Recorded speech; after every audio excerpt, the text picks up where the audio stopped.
আসসালামু আলাইকুম। সবাই সব ভালো আছেন? তো আজকে আমি একটা টপিক নিয়ে আলোচনা করতাম।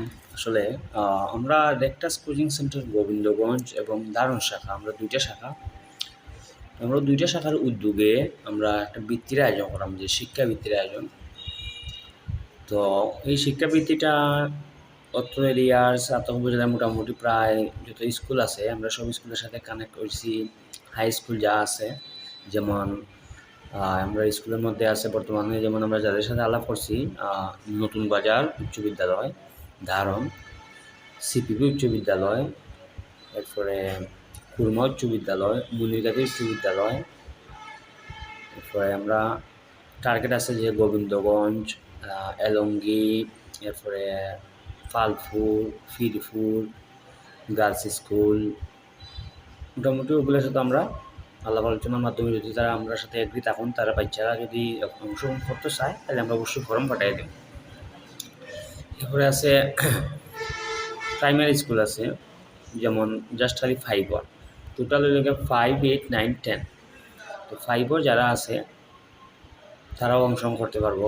অত্র এরিয়ার ভিতরে যত প্রাইমারি স্কুল আছে আমরা মোটামুটি কয়েকটা স্কুলে পাঠিয়ে দিয়েছি অলরেডি, আরও স্কুলগুলো তোমরা পাঠিয়ে দেবো ইনশাল্লাহ ফর্ম। তো তারা যদি বাচ্চারা অংশগ্রহণ করাইতে চায় তাহলে অবশ্যই আমরা তারা ফর্ম দেব, তারা অংশগ্রহণ করতে পারবো।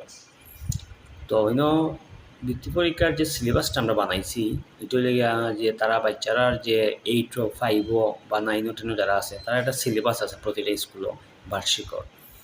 তো আমরা বার্ষিকর সিলেবাস অনুযায়ী আমরা প্রশ্নটা মেকিং করছি, যাতে তারা এই বার্ষিকর পরীক্ষার সময় যে পড়াটা তারা পড়তো আসিল তারা বৃত্তির লাগিও পড়িল।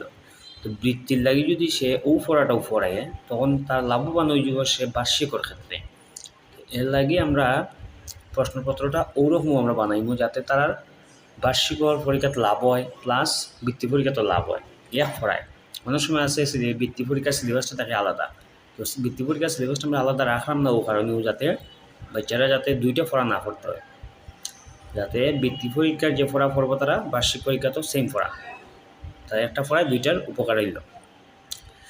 তো আমরা এখানে 19 সেপ্টেম্বর রোজ শুক্রবার সকাল 10টায় মুনিরগাতি উচ্চ বিদ্যালয়, জাতুয়া, সাতক সুনামগঞ্জ, অটোলিগে আমরা কেন্দ্র।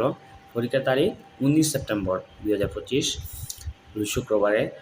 পরীক্ষাটা হইব MCQ আকারে, 80টা বা 100টা MCQ থাকবো।